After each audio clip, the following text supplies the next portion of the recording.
તો મિત્રો આપણે જઈ રહ્યા છીએ અત્યારે મરડા, જ્યાં મહાકાળીમાનું મંદિર છે અને ત્યાં આપણે રામભાઈ કરીને ગોવા છે જે દાણાને એવું બધું જોવે છે. તો આપણે અત્યારે અહીંયા દર્શન કરવા જઈ રહ્યા છીએ.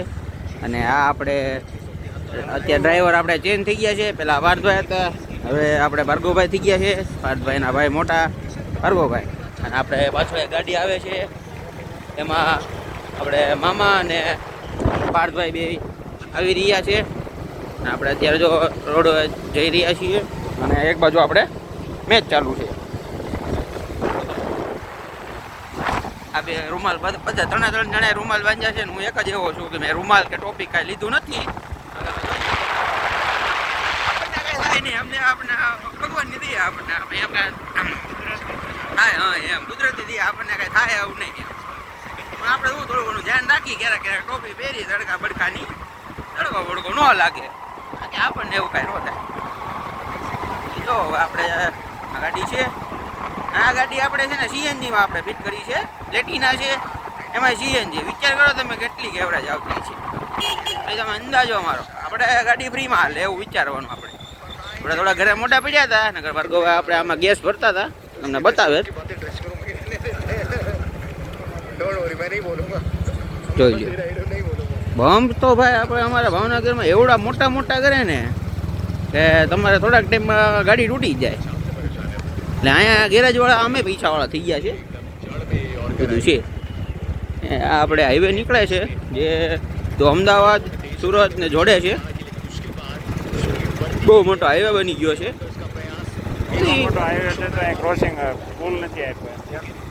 હા, ભાર્ગવભાઈ કીધું એ તમે સાંભળી શકો છો. આ ક્રોસિંગ બહુ મોટું જબર આપ્યું છે, બહુ મોટો હાઈવે થઈ ગયો છે.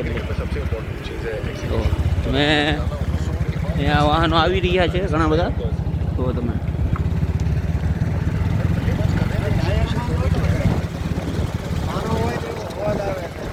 તમારા ટાયરમાં, અમારા ટાયરમાં પાણો. તો આપણને વર્ગોભાઈ કહેતા હતા કે આ જે ગાડી છે એ આપણે દિવસની 100 કિલોમીટર હાલી જાય છે આપણને ગામમાં. પછી આમાં આપણે ગેસ ફિટ કરો, તમને ખબર તો છે તો કેટલી હજાર પેટ્રોલના ભાવ વધે મંદી છે. આમાં બધું આપણે કમાતા ન હોય એટલે જોવું પડે, થોડું સીએનજી વાળું કરવું પડે. તો તમે ભાર્ગવભાઈ કહેતા હતા કે આ ગાડી આપણે એ ક્યારેક 150-200 કિલોમીટર હાલી જાય દિવસની. હું કરવું પડે આવું બધું સીએનજી બીએનજી, નકા મોંઘવું પડે એમ કહે છે. એ વાત સાચી છે. આપણે આ રોડે એવી રીતે જો આ ધાબુ છે, એવી રીતે બધા પંજાબીના ધાબા છે.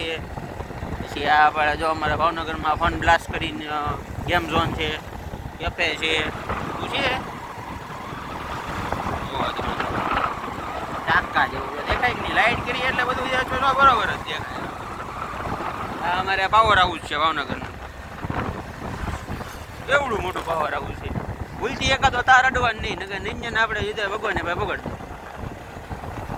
બોલો. હું કાંઈ યમરાજનો પાડો લેવાય ન આવે, આપણે ભોગી જવાનું. હું આવી ગયો એમ કરી એવું છે. પાડો વડવા નહીં, એલા જવાનું. અમે અત્યારે પૂકી ગયા છીએ વર્તે ચોકડી પાસે ને આપણે અહીંયા એક મસ્ત હોટલ છે આરકે કરીને. તો તમે ભાવનગર ગમે ત્યારે આવો તો જમવા ઉમવાનું ને પાર્ટી પ્લોટ ને એવું બધું આપણે કરીએ છીએ આરકે હોટલવાળા. અહીંયા વર્તેજ જ છે, વર્તેજવાળા જ છે ભાવનગરના. જો હું તમને કહેતો હતો ને આ બધા ધાબા છે. જો ફોજી ધાબા, જો ફોજી પંજાબી ધાબા. અમારા જો બધા માફિયા છે, બધા સ્કોર્પિયો લઈને જ આંટા મારવાના. સ્કોર્પિયો ફોર્ચ્યુન ને એવું બધું, નાની ગાડી જ નહીં. બધા માફિયા જ વાપરવાનું. જોઈ લો રાજા લીખો, જોઈ લો દેખાય તમને એમ યાદ કાંઈ ઘટ્યા જ નહીં. અમારે આ પ્રખ્યાત છે ડોડિયા ભજીયાવાળા. 6-7 જાતના ભજીયા બનાવે છે. આખા મરચાના ભજીયા, આપણે મિક્સ ભજીયા, એવું બધું ઘણું બધું, મેથીના ગોટા ને એવું બધું ભજીયા સારા હોય છે. એમ તો મજા આવે ખવાય. હવે જો આવો તો ચાખજો કેવા હોય ભજીયા. બાકી આ એક અમારે નાનકડું એવું ગામ છે વર્તેજ. અહીંયા અમારે ભંપ બહુ ઠાઠ કુદાકાત મરાવે નકરા. હજી 3-4 બમ્પ આવવાનું બાકી છે, જોઈ તો હવે જોઈ લો. આ નવનાથ પંજાબી ધાબા આવી ગયું અહીંયા. પછી નવદુર્ગા આવ્યું આગળ. હજી એક આવશે આપણે ધ ગ્રેટ. પછી એની પછી એક ધાબુ કંઈક છે. આ ખાલી પંજાબી ધાબુ કહેવાય, બાકી અહીંયા ચાઇનીઝ ને કાઠિયાવાડી ને બધું મળે ખરી. પછી એક આપણે વર્તેજ પોલીસ સ્ટેશન છે. અહીંયા આપણે દારૂ બારૂ, અમારા ગુજરાતમાં દારૂબંધી છે એટલે દારૂ વારૂ લઈને ગાડીઓ આવતી હોય પકડીને રાખે, ગાડીઓ પકડી રાખે, રાહવા ન હતી.